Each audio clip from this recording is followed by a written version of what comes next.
If Jesus was God, why didn't he know the hour of his return? When Jesus spoke in Matthew 24 and Mark 13, he was both fully God and fully man. It is the fact that as he lived here on earth as a man, he suppressed his omniscience. Hebrews chapter 2 verse 6 through 9 supports this by saying, But we see Jesus, who was made a little lower than the angels for the suffering of death. Again, looking at other chapters, we can see that Jesus actually submitted himself to the limits of man. He suffered hunger, slept and rested, and even felt grief and pain. And again, Philippians chapter 2, verse 6 through 7 says, Who being in the form of God thought it not robbery to be equal with God, but made himself of no reputation, and took upon him the form of a servant, and was made in the likeness of men. Next, we have to take a look at the cultural context of that verse. In ancient Jewish tradition, weddings were always arranged, and the father of the groom decided the time of the wedding. Back in these times, everyone knew when the wedding would take place, since they had to gather food, drinks, and pick a venue. But out of respect for the groom's father, they would claim that only the father knew.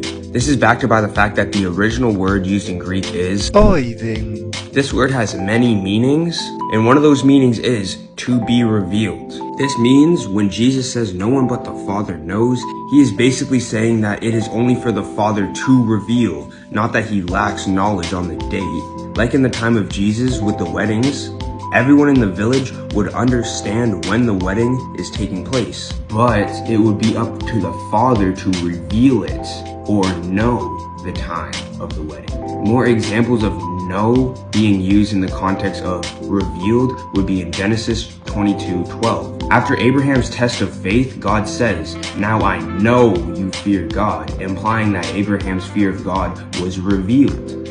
Next example is in 1 Corinthians 2:2. Paul says, "I determined to know nothing among you except Jesus Christ." In the context that Paul was using know, it wouldn't make any grammatical sense for him to be using know as to perceive, but would make much more sense both grammatically and logically as revealed.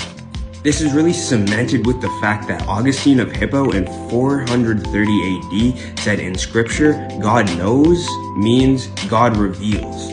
So when Jesus says only the Father knows, he really means only the Father reveals, which is backed up with both cultural importance and language and context. So just stop taking those verses out of context.